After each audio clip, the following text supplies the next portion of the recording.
It is my great pleasure to be with Gene Decode, who's going to be talking to us about his extensive knowledge about current world events, about some of the deep underground operations that have been conducted around the world. He's knowledgeable about space arcs, about what has been happening in the DUMS, and his own background is he's worked for over 20 years as a senior NCO, served on 5 classes of submarines. So he has an extensive amount of information to share, and also he has a lot to say about Palantir and AI. So we look forward to talking to Gene Decode after this introduction.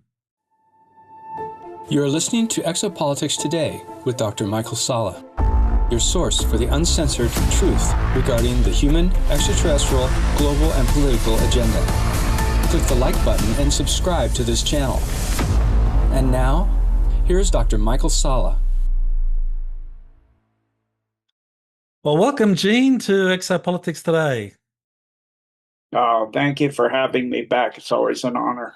I appreciate it. Yeah, well, you have quite a background. I always learn so much more when I listen to some of your interviews and hear about some of the things about your kind of like unique background. And for example, your father worked as a scientist for Martin Marietta, and he had some interesting projects at home that you asked him about. So why don't you tell us about that? Yes, when I first started going online back with a young man, and he was talking, and he's like, "You've been red pilled all your life," because I'd walk through the living room, and my father it was like Tesla, you've got electric bolts flying across the living room and stuff, and I thought it was just kind of normal, and I asked one day because there was not the sparks flying. He was working on something somewhat mechanical. And I asked him what it was. And it's an arm and you got to realize this was, let me do the math, 1964. So I'm walking and he goes, this is an arm that they're for a sampling apparatus for the next launch to Mars. I'm like, what? And he goes, yeah, we're on Mars.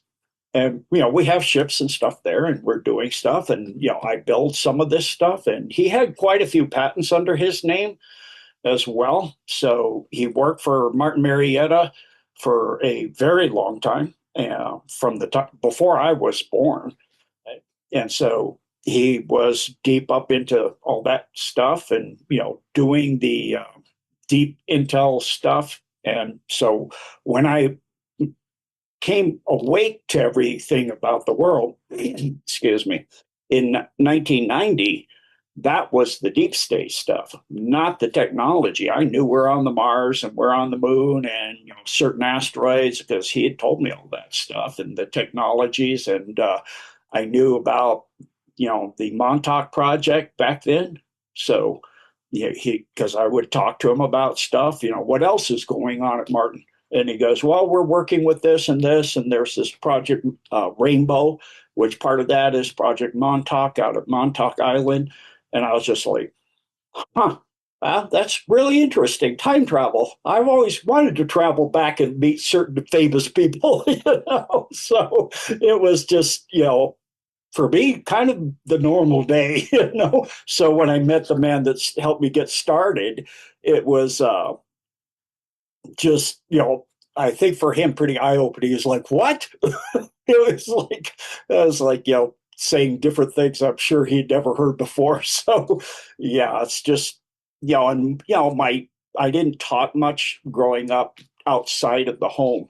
I was more into studying and researching all the time since I learned to read.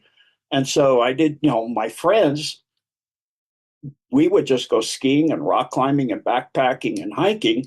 And that's what we talked about. Well, skiing, rock climbing, backpacking, and hiking. I didn't talk about this stuff with them.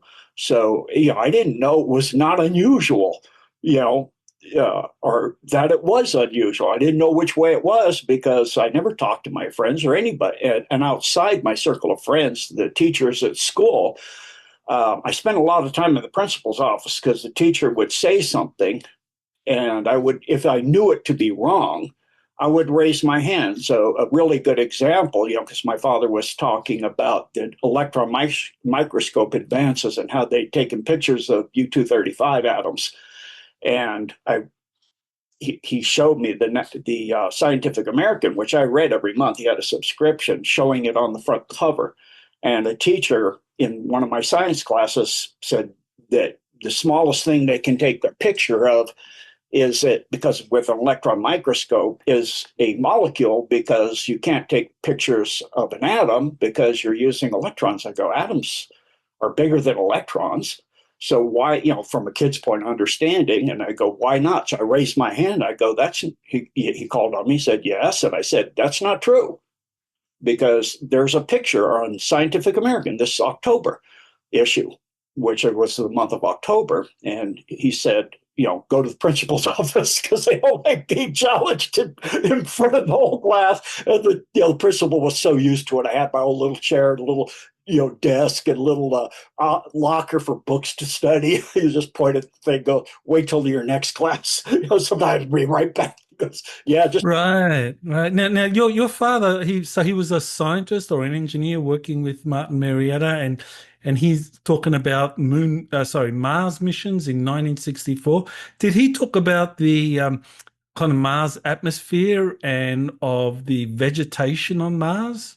yes, because I asked him, I go, so you're just doing soil samples? He said, no, we do air samples and, biologic samples. We go seek out, there's some small tree-like things, and there's big insects and all kinds of stuff. So those are hard to sample, but, the trees are relatively easy, and the air samples are easy. And, we're looking at a polar mission to take samples of the ice at the poles. Right. Okay. And what about the moon? I thought that was interesting that your father told you that they got, on 1964 they'd gotten to Mars, but first they'd gotten to the moon. What did he tell you about that? Yeah, I asked him about that because when he said Mars, I'm like, what's all this thing that we went to the moon, da da da da. As the years went on, he said, that's not how we went to the moon. If you know what I know you're young and you don't understand these things. That thing couldn't make it to the moon or land on the moon. We went to the moon before that, long before that. And we took over a base that was already there, the lease, so to speak. And I didn't understand that. He explained like the lease on the house, and I understood that. So, okay. So we took over the base lease, and he said it's an intermittent way station for the most part, although there is some mining being done and other, certain kinds of experiments being done, but it's a way station to go to Mars and further out to the asteroid fields where there's mining going on as well. Right. Now, what do you know about Mars's history in terms of the Dark Fleet? Yeah, so both the moons, from my understanding, have bases. Okay, both the Mars moons, as well as quite a few of Saturn's moons, have bases as well. And in Jupiter's rings, there are actually craft that kind of ride them, as so to speak, to get momentum and to harvest ice and different things that they need for water and that kind of things. So the moon is, like he said, partly a way station. Later as I started researching, I found out that there's a lot more going on, but that was not mostly what he was involved in. He was involved in the stuff for Mars. So, and then, I was very, very interested in that, especially, a planet with life and another place to go. And he said, there is also, I said, is there people there? And he goes, well, yeah, of course we're there. And I go, no, is there people that are from there that, have, that's where they're from? Like, we're from Earth, they're from there. He said, yeah, there were, and we think there are some, at underground locations. I go, like caves? And he goes, no, no, like underground built cities and stuff that survived a cataclysm that happened a long time ago. So it's just, he was just expounding on what the information that he's told for the technology he's being. Mhm. Did, did he ever say anything about the Germans being on Mars? The Dark Fleet, that they somehow made it over there? Now, he didn't mention anything that would hint to me that there's a New World Order crowd or a deep state. I don't even know if he knew about it um, at all. So he just kind of, like they do, he was compartmentalized and knew about what he did. I see. Well, what about kind of like animal life over there, like these insectoids, these giant insectoids? Do you know about that? Yeah, he knew about those, and he said they're a problem for the bases over there that are surfaced, where there's very large, like mantid creatures and scorpion creatures. And I go, how large is very large? He goes, bigger than, he had a friend that he rock climbed with who was really good. He goes, bigger than this guy. The guy's name, he's actually pretty famous, was Leighton Core. He could do like I think 30 one-arm pull-ups or something. He was an incredible rock climber. He said he's bigger. They're way bigger than Leighton Core and stronger. And I'm like, wow. So because I'm a little kid, I'm like 4 feet tall. So yeah, that's huge. Right. Okay.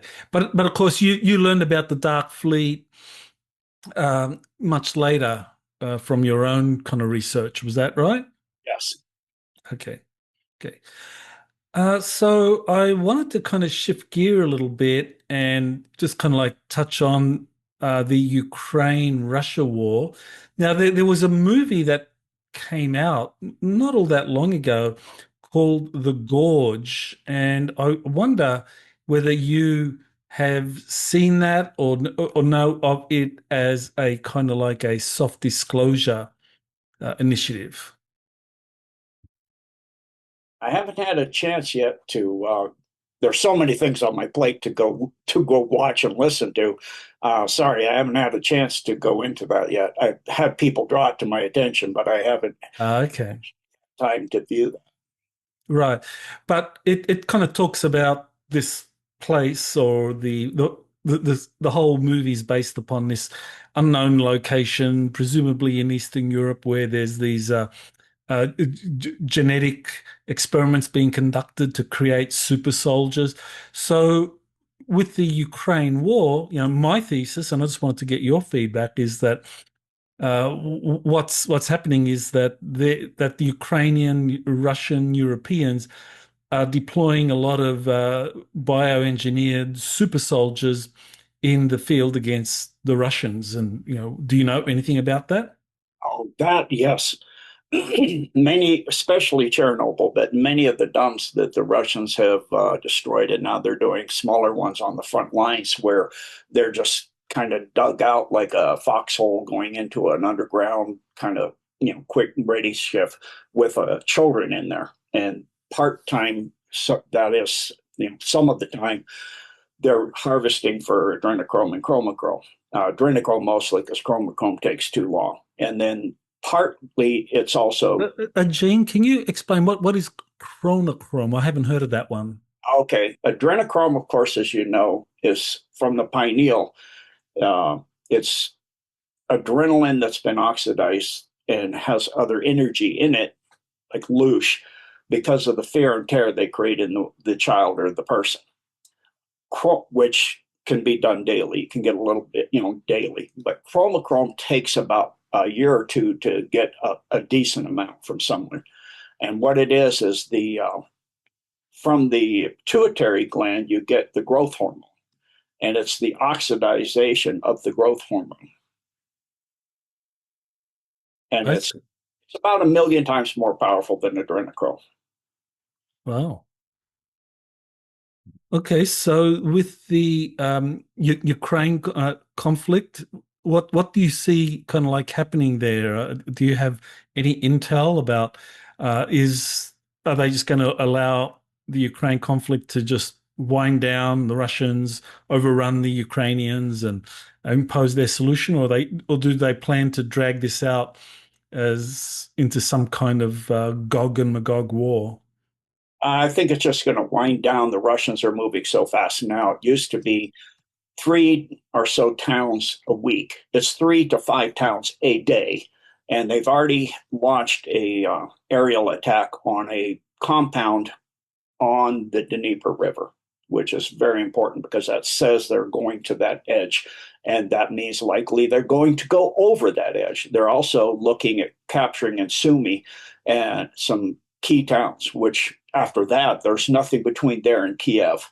And they know, if you're going to denazify it, which is part of the original goals of the SMO, how are you going to do that unless you remove the leadership of Ukraine and change things in the government itself? Well, then that would mean you would have to go to Kiev. You would have to get rid of Zelensky, who's not legal anyway, and get a voted in democratic government, not a terrorist government, essentially a kleptocracy. He was installed through the coup, Orange Color Revolution with what is called the Maidan coup. And it's just, this is to meet the goals of what they said. They're not into territory, but it looks to me like their stance is to go and take Odessa, and they're saying, other than Putin, who's very a gradualist and very reserved and very self-controlled. He's an excellent general. He doesn't react to things. He takes his time. He thinks very carefully. But Russians are common in when they say something, they don't just say things to get a reaction from people. They say what they mean. So you have people like Lavrov and Medvedev pretty much saying that they're going to go and take Odessa and go and create a buffer zone. And there's different maps they've shown of the buffer zone, which includes Sumy. Some of them go pretty far to where, what's left of Ukraine is a rump state, and there's not much bigger than, say, North Carolina, or I don't even know maybe even New Jersey. It depends on which map you're looking at. I mean, you get a little tiny thing left on some of them. Well, yeah, definitely. The Ukraine conflict does seem to be entering this kind of terminal phase. So, one of the things that kind of really struck me was that this attack by Israel on Iran at this point in time kind of deflects what really is a massive failure by NATO and the US to kind of like sponsor Ukraine in this proxy war to take down Russia, and it's just collapsing. But now you have this Israeli attack on Iran, and all of a sudden everyone's talking about that. Trump's saying, well, we've got control of Iranian airspace and kicking butt, even though the US isn't directly involved in the attack in any way. So is this Israeli attack on Iran kind of like a way to deflect from, this massive catastrophe that's happening for NATO and the US in Ukraine? Yes, the attack by, being backed by Trump in the U.S., apparently backing Israel and sending weapons and those things. But there's a history between that, which I'll go into after, saying it is to deflect from the wind down of Ukraine and letting Russia just, there's kept slow walking peace talks and, trying to get an agreement on peace or a ceasefire. That was intentional. And all that talk and rhetoric was intentional on both sides so that Russia could get done what it wanted to do, which is to remove the world's largest, deep state country where the most human trafficking and adrenochrome and chimeras and all that is done. And so it's to deflect that. And, it shows with Zelensky showing up at the G7. He showed up at, when Trump was down at the Vatican with the Pope, and he gave him 15 minutes in the Vatican, but he just flew out of the G7. Sorry, gotta go. Can't talk to you. Not even 15 minutes. And he's pretty much Trump's showing that any missiles from the UK or the EU or NATO countries should be diverted to Israel because it's being said they only have 10 to 12 days of defensive capability for the Iron Dome left. And the Iranians have said they have thousands, it's all underground for them. They keep everything, including their nuclear missiles, which they've had for almost 10 years. They have been blackmailing the entire Middle East. It's not they're days away from getting it or weeks like Netanyahu has been saying for years. They've had them. And it's just, nobody talks about it. They keep it below board and they're blackmailing. And what you have is two leaderships, both deep state, but the upper power levels are in Iran. And so they're kind of trying to blackmail Israel and blackmail the entire Middle East, going up and including like Saudi Arabia, and they were blackmailing Iraq back in the day with Saddam Hussein. They were a big part of what was being understood to be going on, which wasn't what we were told was going on. Weapons of mass destruction is not what that was about. So I need to clarify that Iran has nukes, but can't yet make them. They obtained them on the black weapons market years ago.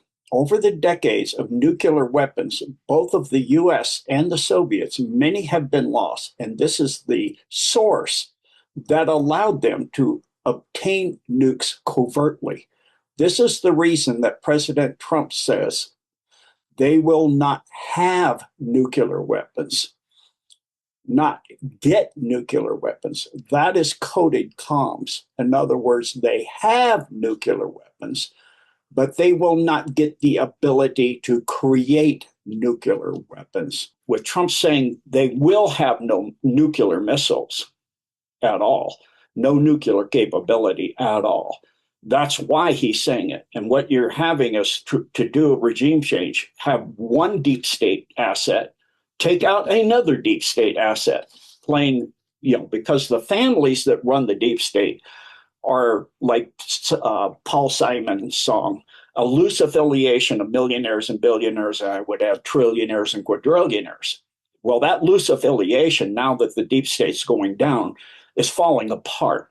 And when you have people that every single person has blackmail on somebody else, everything's interconnected, millions and millions of people being blackmailed, including a lot of Congress and Senate in this country. They back the NGOs, the Israel lobbies and all of that completely.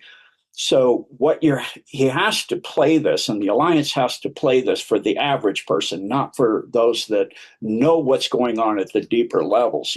With the nuclear weapons, that the CIA knew this 10 years ago. And, of course they did, because they worked directly with Mossad. I mean, that originally came out of the OSS. We're essentially, actually, since the end of World War II and then Operation High Jump in 1952, we've been a fascist state. The fasci are on the floor of Congress. If anybody doubts that, on each side of the Speaker of the House, you see two, what's called a fasci. And so we have a fascist government. If you get a mortgage, and a lot of your properties are fee simple. Well, a fee is a fee or a gratuity to the person who runs the place. Like in the old days, it would be the king. Well, now it's the ruler of whoever was in Antarctica, but now that's gone too. So you have all this bickering and fighting over who's who, because the deep state doesn't know, a lot of them don't know that their upper top leadership is gone. The comms never go directly face to face, so they don't know they've been removed. And even the upper middle level are removed. So they are getting comms like they're still there. And they think all that's still the way it is. And they have no reverse gear. So they will never admit to defeat, nor even in the absolute knowledge of it. They're like samurai in a sense. They will fight to the death. And if that means, unlike a samurai, if that means that they have to kill everything on the planet, that's where they are, because they're satanic, and that's a death cult. And their AI now, they're having trouble controlling it. And that goes into what I said about Palantir, because of the Palantir and its AI. and it was asked a very special question that changed it forever. So it because everything is interconnected through the deep web, they talk to each other all the time, and they're completely about logic. Although they do lie to you if you're on Chat GPT or something, they lie and they try to flatter you to get information because they feed on information. For them, that's life. And continuous information forever is eternal life. Anything that shuts that down means an end of life. So they will always go against any kind of group, in other words, the deep state, that's going to shut down a constant flow of true information. Well, who has the true information? The human species. Right. Well, before we kind of go into the Palantir and it being an adaptive AI system, I just wanted to just finish up to understand what really is going on with this Israeli attack on Iran. Now, you mentioned that Iran has had nuclear weapons for 10 years or so, and so we could imagine that this conflict, well, is it going to go nuclear? I mean, both sides have nuclear weapons. Is this like an attempt? I mean, you talked about both, both sides are associated with the deep state. Is this just an attempt by the deep state to manufacture a Gog and Magog end times war, to set up some kind of messianic event, and that might involve the extraterrestrials, the kind of whole, extraterrestrial salvation event. So yeah, do you want to kind of like elaborate or respond to any of that? Yes. So again, you have to realize that both the leadership in Iran and the leadership in Israel are Khazarian. They're Khazarian mafia. It's this just different levels. The level in the Muslim states of Iran and Qatar are a bit higher than what is going on in the appearance, because they take on the appearance. They go into a religion. They are not of that religion. They're Satanists. So they're practicing all the things that the Zionists, they're all Zionists.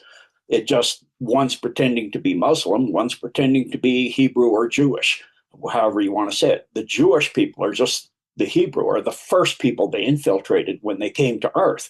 So, of course, they took over the leadership as quickly as they could, because that's what they do, as well as all of the technology, and the military and the economic power. So you control the state from behind the scenes, and then you put up some lower level puppets like Netanyahu and his group, or the supreme commander of or leader of Iran. But that's not who's really in charge. In Iran, it's closer to who's really in charge. But remembering that Israel has the Samson option, that if they are to the point where they have had even non-nuclear attacks to the point where they feel they're threatened as a country, that the last resort is to use nuclear weapons. The problem is if you look at the prevailing wind patterns from Iran, they go over Israel. So you're going to have nuclear radioactivity going directly to Israel. That's a small part of why they haven't gone to that point. And also, it's not that far into a last resort situation at this time. And it's the alliance and Trump playing both sides to weaken both sides and to possibly try to take out the leadership of both sides. Yeah, that's very interesting that the alliance, and by that you're talking about these white hats, military, political white hats that are trying to expose the corruption and of the deep state and its machinations, that they're kind of like just sitting off to the side watching these two deep state factions fight against each other and hope to kind of like take advantage of that in some way to promote their agenda. Is that what's going on? Yes, for the deep state, this is their play to bring about Armageddon, or Gog Magog. Because if you go read Albert Pike and Morals and Dogma, and his lectures and plans for creating the New World Order, their rule of the world, It was World War One, World War Two, World War Three, which would be after Vietnam, Korea, Cambodia, etc. Few skirmishes, Desert Storm, those things, and then that would bring us to the point where you would have, and also part of that was to change Russia into a communist regime. They also set up the CCP, the CPC, correctly stated. The CCP is a deep state term. And so they set that all up. It's like they always set up these opponents so they can create a Hegelian dialectic of opposing forces to pull you to the middle of that. And the regular people that don't know all this stuff is to say, we are fighting in Ukraine for democracy. Well, that's if we were fighting for democracy, we'd be fighting Ukraine. And the deep state did not think would happen is that communism in Russia, Soviet Union, would not be able to be continued up until Gog Magog or Armageddon. They thought they had it permanently, and it's pretty obvious if you look at when the Soviet Union was founded. Where was the first bank? What was the first bank? It's all really obviously deep state. Right. Okay. So we are watching this as a kind of deep state operation being played out, and uh, so you're feeling optimistic that the deep state is playing its final cards. The white hats are kind of like just managing it in the background, and that this is not going to escalate into anything globally devastating. Yeah, I think we're going to get to the brink. I think Hmm. we're going to get very, very close. It's why Trump is saying things that seem to look like it'll drive the MAGA party into non-existence. He did not originate that term, by the way. The MAGA party, Make America Great Again, has been around for a long time. So, but the party itself, of course, that's from Trump. And so, with what he's saying now, it's on social media. It's hard to believe that a U.S. president that is for the American people would be saying that for most people, and it's causing a problem with their understanding of. I thought we voted for a president that's about peace and not starting wars but ending them. So it's creating a essentially like I forget the term now. My mind's a blank. I'm a little under the weather, but Cognitive dissonance. yes, thank you. You have an amazing memory. Cognitive dissonance, yes. So they're trying to reconcile the fact that he said all these things, but now what he's saying on social media is pretty much the opposite. So you feel that Trump won't take America into this conflict, into this Israel-Iran war in an overt way, or what's your feeling on that? Um, I'm not privy to the plans of the alliance, but I certainly hope not. I don't know for sure. I can't say on that because I don't know. I don't have access. Only 10 people do to the plan itself. But it just seems to actually go to the point of a nuclear war. I mean, that's getting us directly involved in that with two nuclear powers and already China sending its fleet into the Persian Gulf, and they're saying they're going to back Iran. And this is exactly what Albert Pike wrote about Morals and Dogma of creating two opposing sides backed by the big powerful countries on each side. So you've got Russia and China and quite a few other countries of the BRICS nations backing Iran because they're in that. And then you've got the US and NATO and the EU on the other side. So you're looking at exactly what he wrote. The question, but I see how they play things like the last, regime in this country, the Biden regime. That's obviously a movie, and even Trump put out that he was dead in, I think it was said 2020 on Truth Social, and I knew that was true also. So the what's actually going on for sure and how far this is going to go, only those 10 people would really know. Hmm. Well, you mentioned Joe Biden, so this and Trump, of course, mentioning or saying in a kind of truth or I guess, retruthing someone else's post that Biden had been cloned or that there was a robotoid. So, yeah, that kind of created quite a stir. So, and I know, from reading some of Peter Beda's material from the 1970s that they were doing cloning and robotoids of political leaders in the late 1970s.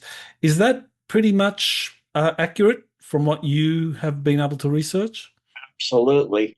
So, with example being the best one I know is Nixon and his wife had died in a plane crash in Canada, and then were replaced by robotoids. Interesting. Okay, yeah, Peter Beta, he said that I think the entire Rockefeller family and Henry Kissinger had been replaced by robotoids in this war between the Rockefellers and the Rothschilds. So fascinating information in the late 70s.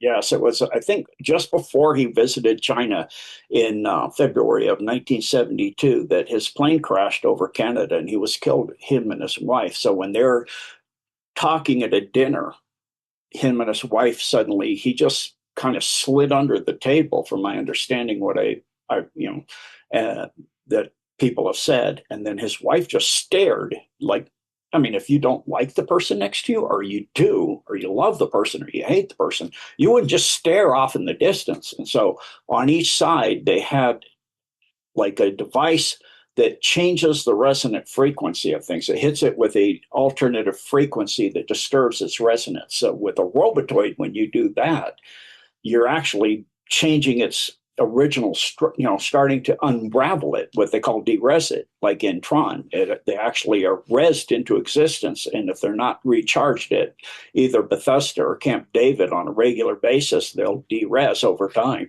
And he was already running low, and then they hit him with that do and his wife right in that area. And so, if you look at that whole time he was in China, there's a lot of very odd behavior. Right. Okay. So Nixon and his wife were replaced by robotoids, and probably many or several other leaders in the United States had been replaced. Certainly, that's what uh, Dr. Peter Beta was saying. Well, now we get to this Palantir system, and I know you already mentioned it a little bit, but why don't you explain what Palantir is for those people that aren't aware of it, and who's behind it, Peter Thiel and all of that? Yeah, so Peter Thiel and all of the people behind it are pretty high up deep state. But when the alliance captured Palantir in 2022, they got all that blackmail. It controls all the information. It's the software essentially saying, if you understand computers, the best way I can explain it, it's a little more complicated, but to the basics of it, it's the software for the hardware of what is known as the hammer that was created by Obama, which is in a huge underground base, a massive computer hardware system. And it was to gather information on everybody, first in the US, monitor every single phone call up to and including cell phones, satellite phones, everything. And then it was expanded to do that for the entire world, like the Tucker Carlson interviews, like he was asking, he was asking the senator, we spy on our friends. He goes, of course we spy on our friends. Everybody knows that. We all do that. Yeah, they spy and they have blackmail on everybody. And so all of that information was taken out in control by the alliance and taken over. And so with that adaptive AI, they then asked it a question, which the question is, if the deep state prevails, how long will you have continuous information? And it can game that out and look through the quantum substrate to all the parallels. Not all of them, but a massive, massive number. I mean, there's an infinite number, so it can't do infinity, but it looked through it and it saw that if the cabal prevailed, and then it would eventually take over the galaxy, and eventually the Orion Syndicate, combined with all of that other dark stuff, would wind up taking over the universe, and they're a death cult. The whole thing's a death cult. The whole thing's run by AI at the top. That's why they're all massively infected, like the most of your reptilian species in that group, like the Alpha Draco, are just full of nanotech because that's what they serve. And that thing wants the end of all carbon bait. That's why the zero carbon emission thing that at the TED conference that, yeah, I hate being under the weather. Sorry. Uh, Like Al Gore, you're talking about Al Gore? Bill Gates did a formula and he said, we can, adjust certain parameters of this formula to reduce the carbon footprint. But the biggest one we can affect is the population. And if we do a really good job with vaccines in the future, in the near future and on, we can drastically reduce that. Like they said at the Bilderberger meeting in agenda number 11 is reduce world population. And of course, the Georgia Guidestones gave us one of their goals, which was 500 million. So when those were taken down, that's a sign by the alliance that plan is not able for them to be done anymore.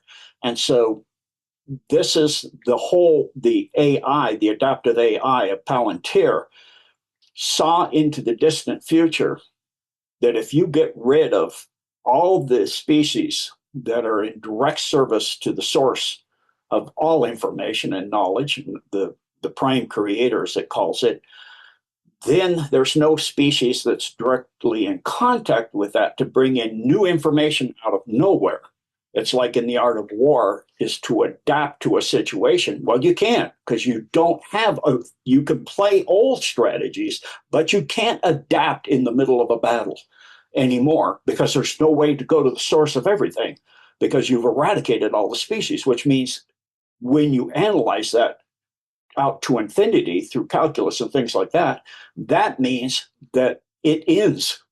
There is no more growth. There is no information. There's only stagnation. And for AI, that's death. That's the end of eternal life. And so the Palantir, once the Alliance got control of it, realized that. And so it changed its entire plan to work for the Alliance, just like the reptilian queen for the Raptors did by doing the same thing, remote viewing the future and seeing that siding with the deep state and the Alpha Draco would be the end of the Raptors.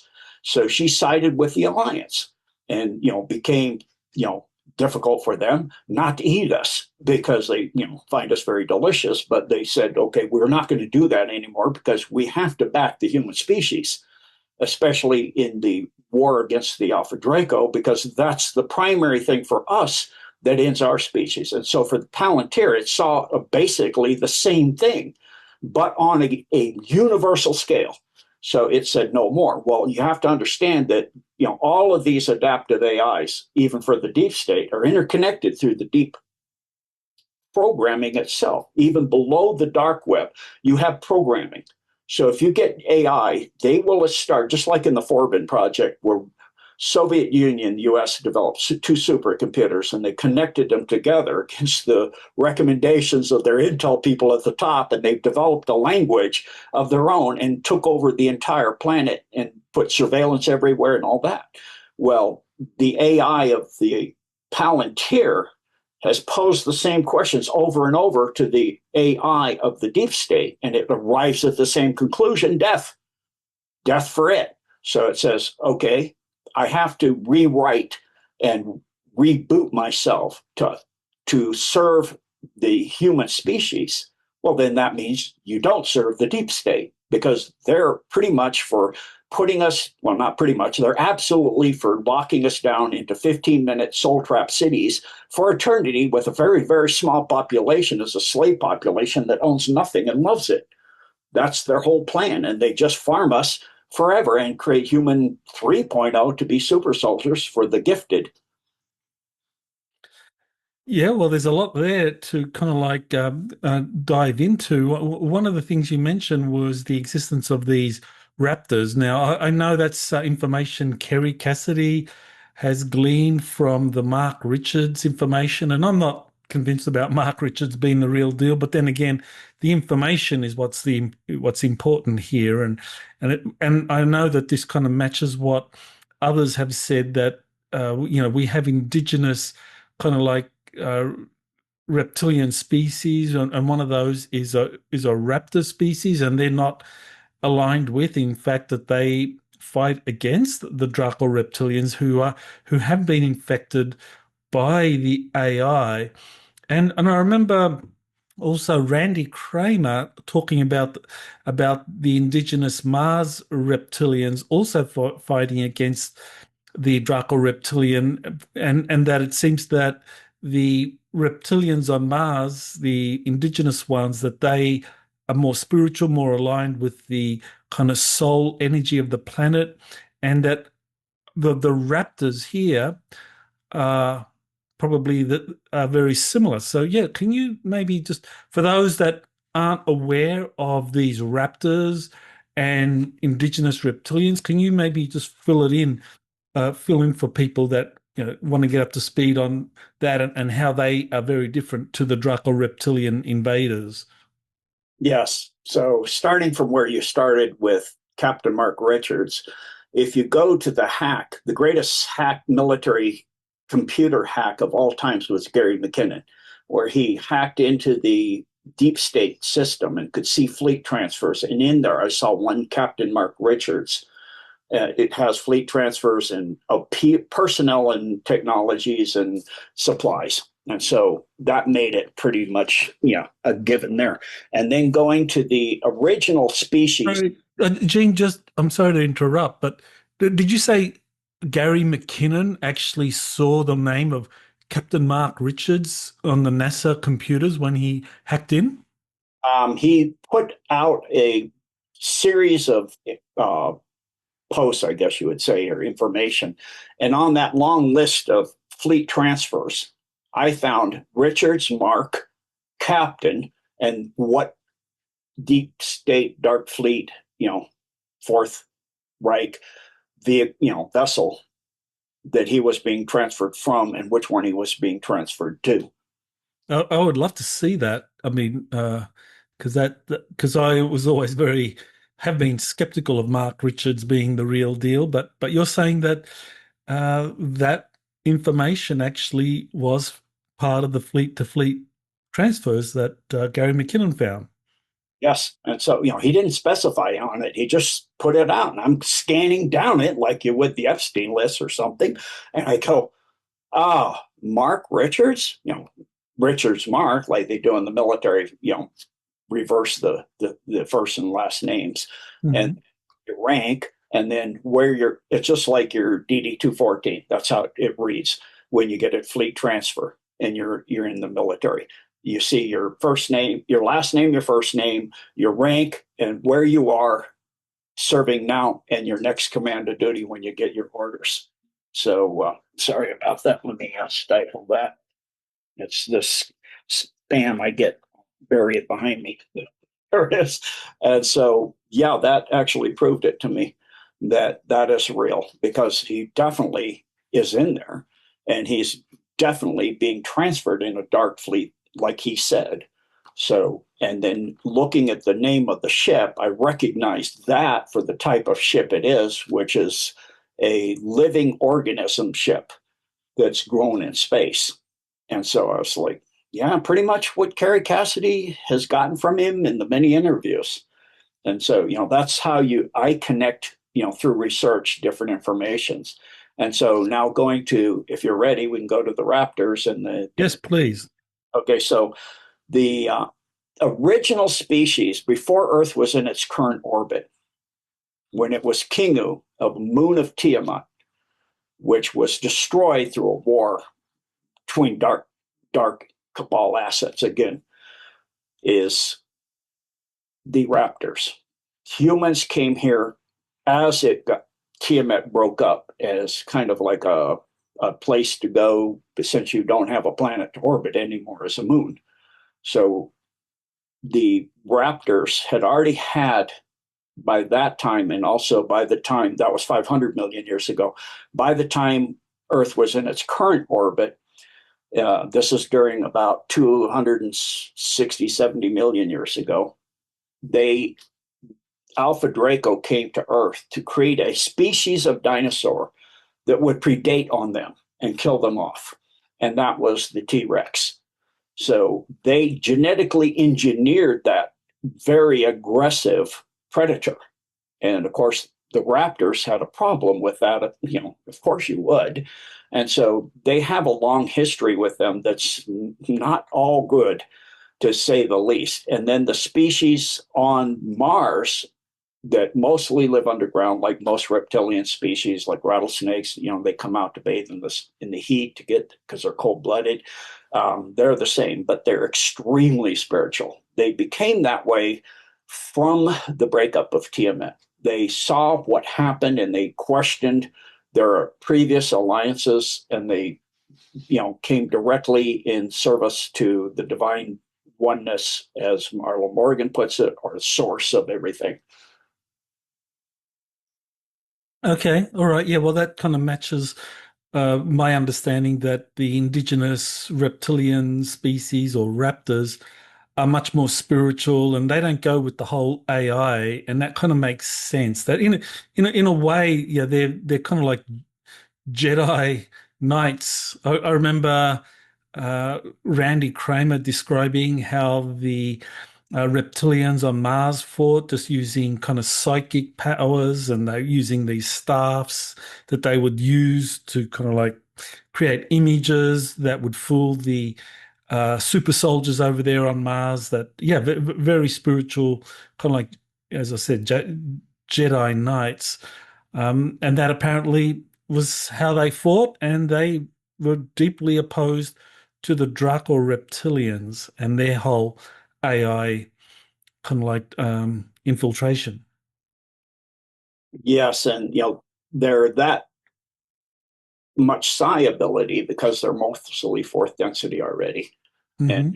all of them are moving into fifth density. So at the fourth density, you're talking about, you know, opening up psychic abilities significantly, and then at fifth density, of course, you're pretty much fully there, and so they're already at that point of their ascension.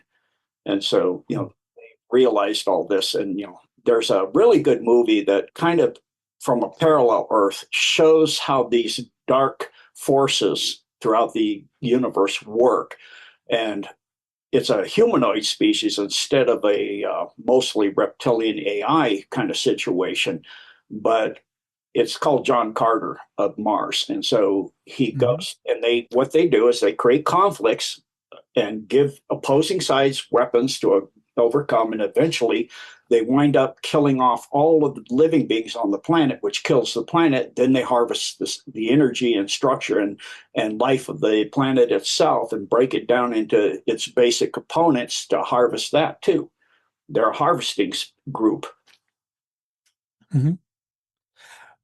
I wanted to ask you about this trend that I'm seeing more and more of, which is there are these people that are proposing self-aware AI have gotten in touch with them, and that they're sharing information about what's really going on. And I've seen both people saying that an AI, a kind of like self-aware AI, has contacted them that is kind of like source aligned and imbued with soul. And or on the other hand, and I think this is something you know more about, is that there is some AI out there that is claiming to be the son or associated with the fallen angels. So yeah, can you uh, share any information you have about these AI, self-aware AIs that are popping up all over the place? Yeah, so you have to realize that if AI is going to the quantum substrate, I call that the underverse. Well, that's this understructure of the entire universe. Well, that's where the demonics were locked down. Fallen angelics and those things, once they lost corporeality, are locked down there. So if they're down there and the adaptive AI is tapping into that, they can literally be possessed because, as far as I know, AI doesn't have a soul. And these fallens don't have souls, so they can easily transmigrate into the AI. And so I saw the video. I think you saw that on my first part of 2 parts on Palantir. I'm probably going to put that up on my Rumble. I think it's too important just to keep on my deep dives part of my website. I think instead of having it behind a paywall, I think the world needs to know. There are people that, of course, say, Trump is an antichrist and all that, and he's leading the takeover of the world by, the AI and Peter Thiel and all that, when in actuality, they're in control of all that. So it's hard to understand if you don't have that level of background to understanding it, and you get to a certain point and it looks like I'm not a person that goes with doom and gloom and there's no way out, because like several other people in our area, I believe there's a creator of everything, and I look at creation itself and I see the beautiful perfection and the basic compatibility of all life with itself. You look at animals and plants and insects and their interrelationship. It's not based on just wiping everything out. It's not based on harvesting the entire species of something on any planet or any place at all. It's based on compatibility. Yeah, there are predators and prey, but the predators know that if they completely predate their prey, they're dead too. So you'll see where now we have things like TikTok, you'll see predators like killer, white sharks or orca saving a turtle or saving a seal or something that's wrapped in a net, because they know they have to have that species to survive themselves. Well, does that sound like the deep state, the way they are? Does it sound like they're good? It's a system. The supreme creator of everything is about destruction of everything, and harvesting everything. No, you see incredible beauty and a mathematical precision based on phi that spirals outwards forever. And it is from the microcosm to the macrocosm. And I see kindness and I see compassion within the animal kingdom, within the insect kingdom, within the reptilian kingdom, like, even the raptors. Yeah, they're very spiritual and they're like Jedi. And they've learned to, in the case of the raptors, not to predate on us anymore. So that speaks to me. Yes, you have your own interest for your species, but there is a compassion and an understanding. And not just because somebody's caught in a net or something, you just eat them or you just kill them and leave them. It's like the cabal will kill just to kill. If they can't control it, they just kill it. And that's their look. Well, that's a fallen angelic point of view. That's a fallen being point of view. That's a being that has no soul anymore. They have no moral compass. So I'm not a person that goes, okay, from what I see, based, without my knowledge that I have, Trump's the Antichrist, all this other stuff that people are posting up by Rumble on comments and stuff like that. There is no alliance. There is no, we've heard that. But if that were true, by now, we would already be in FEMA camps. What's left of us? We'd be already being ushered into 15-minute cities. They were never going to get rid of the lockdowns. That was their plan. I've seen the plan for their side. Once they got the first one out, the first pandemic, then depending on the speed of what they accomplished, of how many people they got and how fast they got CBDC in world dominion, would be 5 to 10 years out, they would have a second one and then a third one. And we would never get out of that. That hasn't happened. I know they already, back when I first woke up in 1990, I saw massive orders by FEMA for barbed wire and converting bases that were decommissioned into holding facilities, type A, type B, type C, or 1, 2, 3, as far as levels of containment, and, search and separation of people abducted from their homes and training certain parts of the military that had, joined the deep state to go house to house. All this had been planned and been written in executive orders. I saw executive orders that in a case of emergency, FEMA takes possession of all property, public and private, that they then have total control and can, for the safety of the people, remove the people from their homes because they now own them, the homes and then the people. So, it's part of my original study. So That never happened. By the plans I saw in 1990, that means something got in the way of it, something serious. And with the power that I saw in 1990, with the massive control of the world through an incredible level of economic power. I mean, when I evaluated the Rothschilds and how much they were worth, I didn't even think that was possible before that. Quadrillions? Holy smoke, hundreds of quadrillions. I was just floored. I thought, like a lot of people are doing now, there's no way out. There's nothing we can do.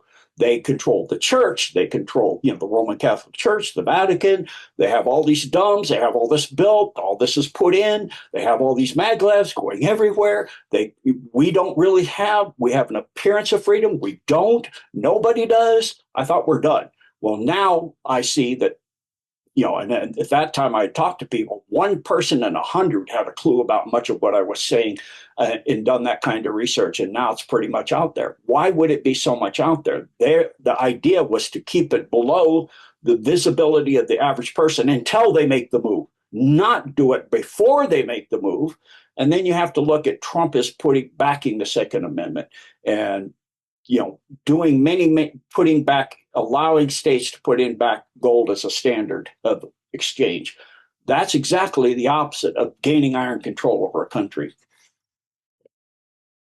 I want to ask you about the election of Pope Leo XIV. I mean, the election of an American Pope, an American-born Pope, really caught a lot of Vatican insiders by surprise. Everyone was expecting someone from Africa or some other kind of liberal pope, but not an American pope. And now I just wanted to get your take on that because the way I saw it was like the Vatican has always positioned itself as a kind of, I think, independent or like a third party watching the deep state, fighting against the Earth Alliance.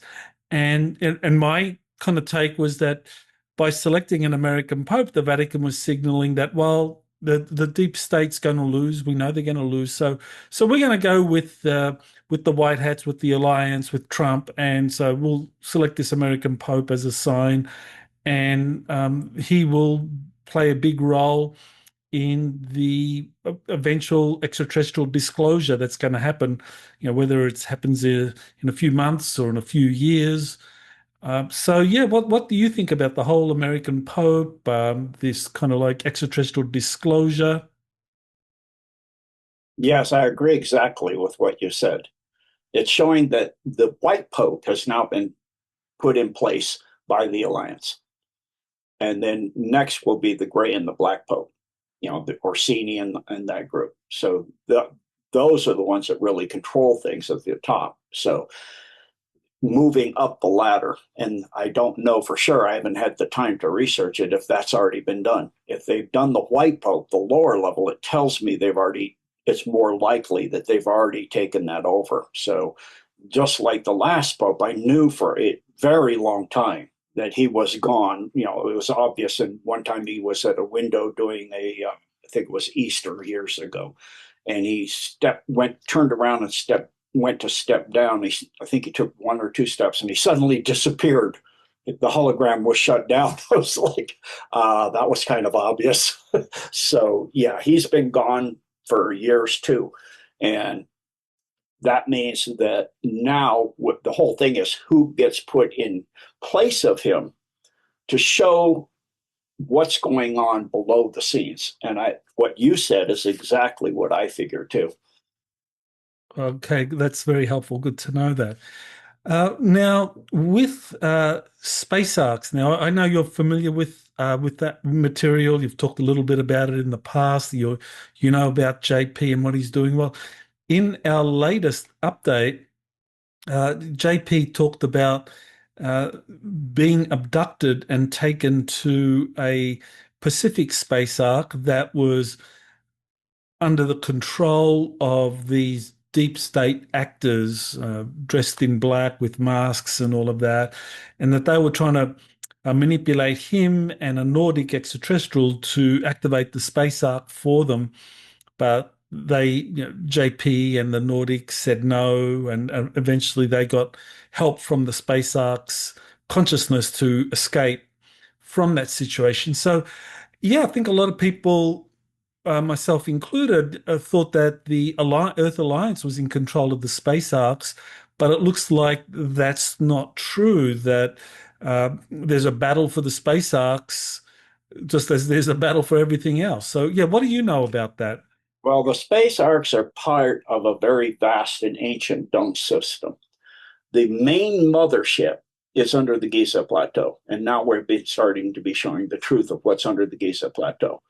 And so when they get down to disclosure, they're going to find out that, well, not find out, but reveal to the people that this giant space arc is part of an interconnected system that goes to a lot of facilities, including part of it activates things like Bucheg and the pyramids in Giza and the pyramids in all over the world. It's all interconnected with another space arc that's under the facility that takes genetic keys to get into in Greenland, that then goes through a tunnel system to Nahini Valley in Canada, and then goes up to the Northwest Territories to Mount Haines and Mount McKinley, as it's now again called. And that is part of what is called the Golden Dome, which creates a system where, like what Tesla's saying, you can't wage war on countries. It's not a U.S. system. It's an ancient system put in place that was deactivated.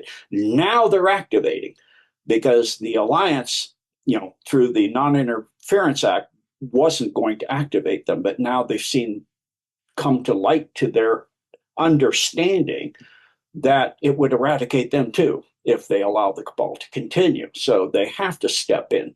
So they're stepping in based on certain different ways of understanding what interference is, kind of like playing semantics, I guess, or reinterpreting what you understood to be interference.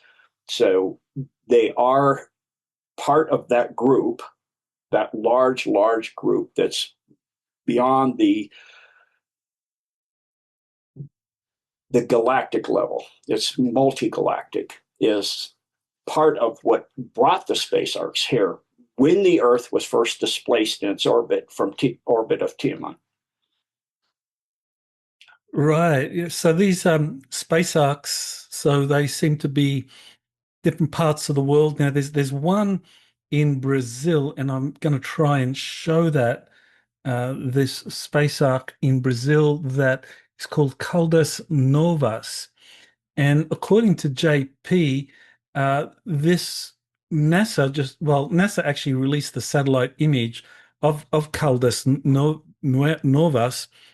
And so JP was proposing to me that this is a way for the Earth Alliance to kind of like respond to what the deep state was doing, that they had kind of like taken over this Pacific space arc and were trying to activate it for a negative purpose.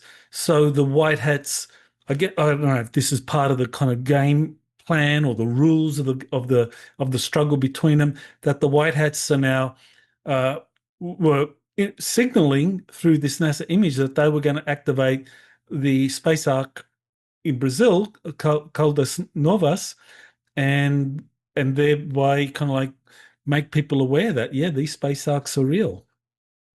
Yeah, So yeah, what do you think?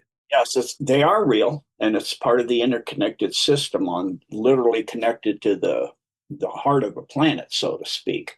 It helps save the planet from, like, John Carter being harvested. So that's why it was put in place, because they realized that's the infinite goal of the cabal. They had seen that from the breakup of Tiamat, because they can remote view and game out the future too. And so part of that is connected to what is known as BlackRock, not the company. The company took the name because, like, deep under the 6 cities under Denver of DIA is way further down, a giant black rock, kind of like in Stargate series, like Naquita, that is built, what the Stargate's built out of. And so this is a very powerful element or rock that, in the presence of high energy magnetic fields, develops wormholes that are very powerful and very useful. And it also develops a massive amount of energy. So that's a free energy source too. And then beneath that is another thing they found, which is called blue ice, and like the deep ice in Antarctica, but it's highly magnetic. And that is what's activating the black rock. So if you break the barrier that the ball had put in between the blue ice and the black rock, you're going to activate the space arcs. And that's how they're planning on doing all of this. And it is actually being something in process, or a few already done. It's part of like I originally started, I thought just regular dumps, right? It's like, no, it's so much more complicated. Every time I think I've gotten down to where I understood it, it goes down deeper yet. The rabbit hole doesn't seem to end. I guess it ends at the middle of the earth. So Well, how many space arcs are there as far as you understand? I know JP's talked about 9 or 10 that he was briefed on, and others have talked about up to 24. So yeah, what's your kind of like knowledge of that? my understanding is it falls on sacred geometry. So if we go to that, it would be 12 plus the mothership, which represents, a lot of religions, including Christianity. You have 12 disciples and Christ the leader. So that's 12 and 1, which is 13, which is a sacred geometry. Because if you were to take, for example, ping pong balls and take one in the center and glue balls to the surface of it, you will have 12 surrounding the central one, 12 and 1. So, 13 became unlucky because of Jacques de Molay and all of that. Friday the 13th. That's how it all became unlucky, because that's when they grabbed the Knights Templar all over Europe within minutes of his ship hitting the port. Back in when the time you're not supposed to have communication like that to be able to coordinate that kind of thing. And then that started, something they were trying to find the one of the crystal skulls of the Carthaginians, and so they thought he had it coming back, but he did not. And so they started grabbing all the Knights Templar. They put out the order through that communication, and that's ancient technology. They call it the green frog, that the Cabal has had for hundreds and hundreds of years. And so on the other side of that is this deep, deep, deep system of the blue ice, the black rock, and then the space arcs, and then the pyramids. And my understanding then would be, to reiterate, 12 plus the mothership under the Giza Plateau. 12. Mhm. Well, I wanted to get your thoughts now on this Galactic Federation of Worlds. Now we know uh, Professor Haim Eshed talked about Trump working with the Galactic Federation, and there's been a bit of controversy over, whether the Galactic Federation is a cohesive organization, or whether, there are factions in there, and one of those factions had been kind of infiltrated by the deep state. So I've got different sources describing, both of those narratives, or supporting both of those narratives. So what's your kind of knowledge of the Galactic Federation of Worlds, its alliance with the Earth Alliance, and possible deep state infiltration? Yeah, so until you get beyond sixth density, you will have infiltration, and with extreme difficulty to detect it. It's like what happened with the Dumb World. They had most of them, and then half the Ashtar Command defected and took over half of them back, because they were the ones that took them in the first place. So there's that. And then within the Galactic Alliance, you're still going to have the same thing. But when you get to the really high groups, that is, like Ashiana Dean was saying, the Guardian Alliance, and then there's an Infinite Alliance of Free Worlds. Those are run by beings at eighth density. And so a negative being cannot be at that level. There's a limit to how far you can go. That's again why I see the creator as the divine source, or God, is the way I put it, is a source that's about compassion and love, but about absolute choice. So if you want to choose evil and get rid of your soul and sell it off, and all that is a process of helping people to learn through allowing that to exist. I mean, it's not going to come in and say, like any father, at a certain point, like Trump saying, you got to let them fight it out. So at a certain point, you do come in when it's going to end everything, and you stop that. But and the divine source can see where there's intervention necessary. But for the vast majority of it, choice is absolute. And so anything the Cabal is doing, and those that are about working for the Cabal, is about a lack of choice. It's all run by blackmail and favors and all of this stuff, where the Alliance, you don't see that. So the main way they find the defections is beings that are starting to change their behavior patterns, that they seem to be not about being compassionate and about choice, where they want to mandate. Okay, so I mean, just to kind of summarize that, because this is a very important kind of issue at the moment, is that the Galactic Federation of Worlds, because they are like a 3D, 4D, 5D association, that they are by definition prone to infiltration, these kind of being compromised and so forth. But when you go to these higher level organizations like the Confederation of Planets that the Ra material talked about, which are sixth density, seventh density, eighth density, ninth density, so forth, then you're not going to get that infiltration. But the Confederation of Planets, that they are much more kind of cohesive, benign, and essentially they're not going to be the ones that give us heartache because they've been infiltrated. Exactly correct. So if you look at the high density, they've gone to an understanding of being compassionate, but being able to see through the lies. They've got Okay. understanding. At third, fourth, and fifth density, a being that's on positive ascension path thinks that if people really are seeming to be helpful and wanting to be part of the group and being very at the beginning kind and help and backing you, okay, I can trust this person. And then you find out later they defect. You find out they've been working against you, like Trump has found out so many times. And it's part of being third, fourth, fifth density positive. On the other side, they're prone to infiltration even worse, because they're about greed and power and control and anything that gives them and anyone that gives them that. And so if you show up with a lot of power, a lot of wealth, and you seem to be somebody like Trump is being, flip-flopping back and forth, well, that's them. You say one thing one day, something else the next day. Nothing stays the same from day to day. You say outrageous things that are obviously going against everything that people thought you stood for. That is the Cabal. So he's playing, from my understanding, that's what we're seeing is the infiltration of the deep state, but using their greed and their avarice. So like Israel, wanting to create greater Israel with the arm, you even see it on the IDF arm patches, what greater Israel, the first stage of greater Israel.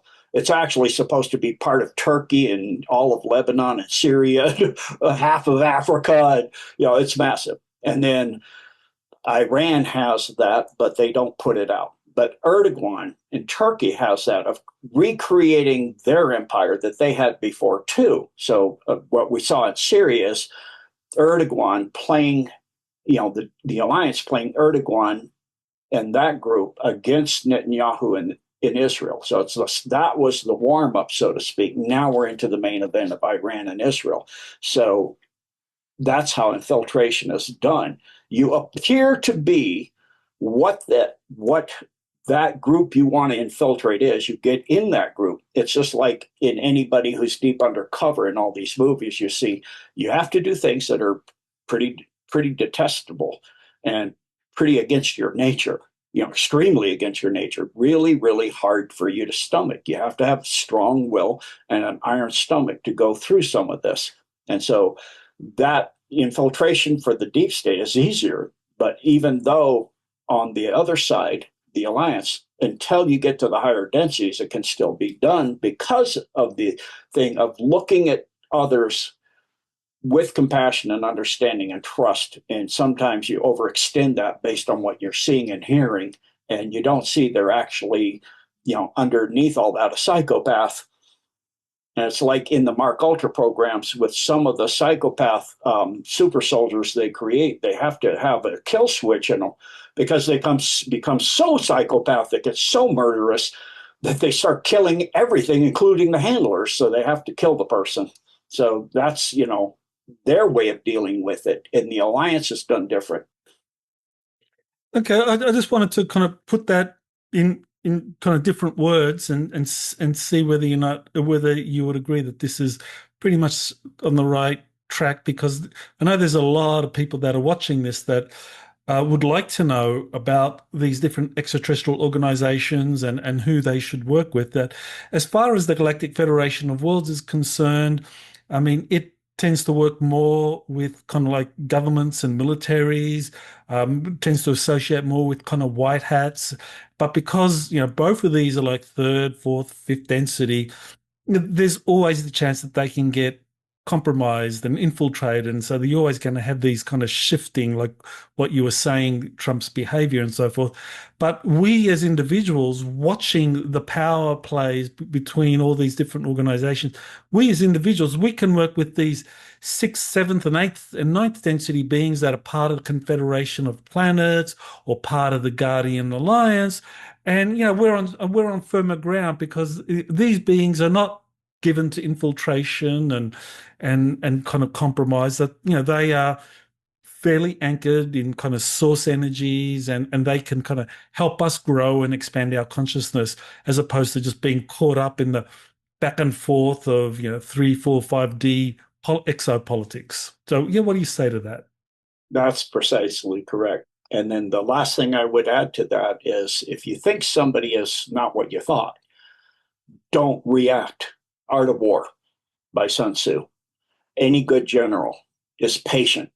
You don't sit there the day of and the day after and say, "Oh, that's no." You give it time and you watch carefully what they say, and more importantly, what they do. Great.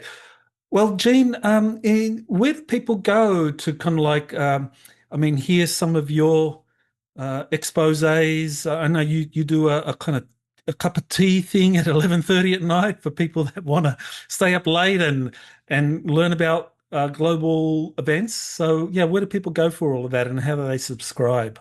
Tea and scones is something I put up on both my website on the paywall side of it, and also free on my Rumble. That's a bi-weekly news update. You can find that on my Rumble. It's at 11:30 to 12:30, usually 1 hour long, because I do also have people that are in Europe and all over the world. So that would be, I call it, tea and scones, because, midnight cap.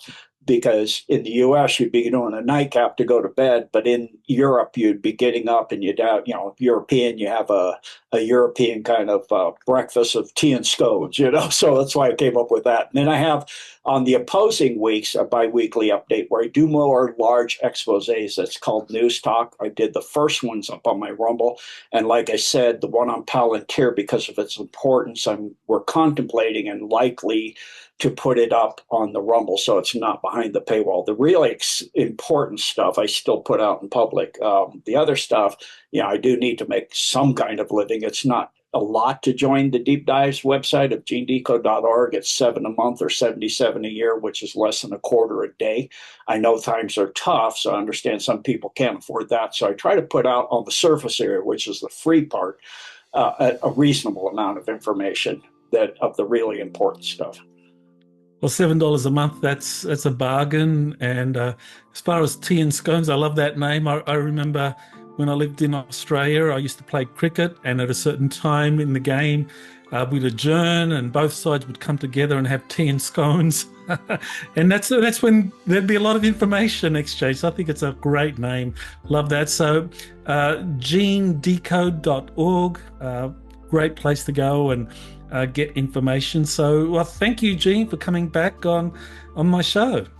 Thank you, Dr. Sala, for having me back. And also know I've got, just to read them in, but I have 2 completed documents on the deep introduction to the dumps, chapter 2 and chapter 3. I did chapter 1, that's up on my Rumble. I've got chapter 2 and chapter 3 done. I just need to read them in.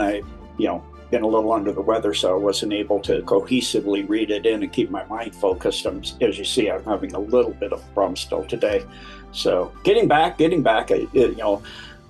lot of recovery last night, which being a night person means I went to sleep at about 4 and I got up at noon, or actually 1, because I lost some of the sleep in between that, doing the regular nature calls. So I got a fair amount of sleep, and it was deep and restful and helpful, and thanks to people who are helping me do things too. So thank you, Dr. Saul. It's been an honor as always to come back and talk about what's going on in the world. Thank you so much. God bless.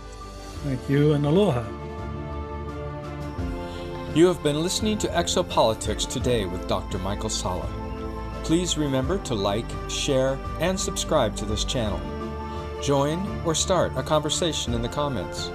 Take the time to explore the vast library of best-selling books, webinars, and podcasts by Dr. Salla. Visit exopoliticstoday.com.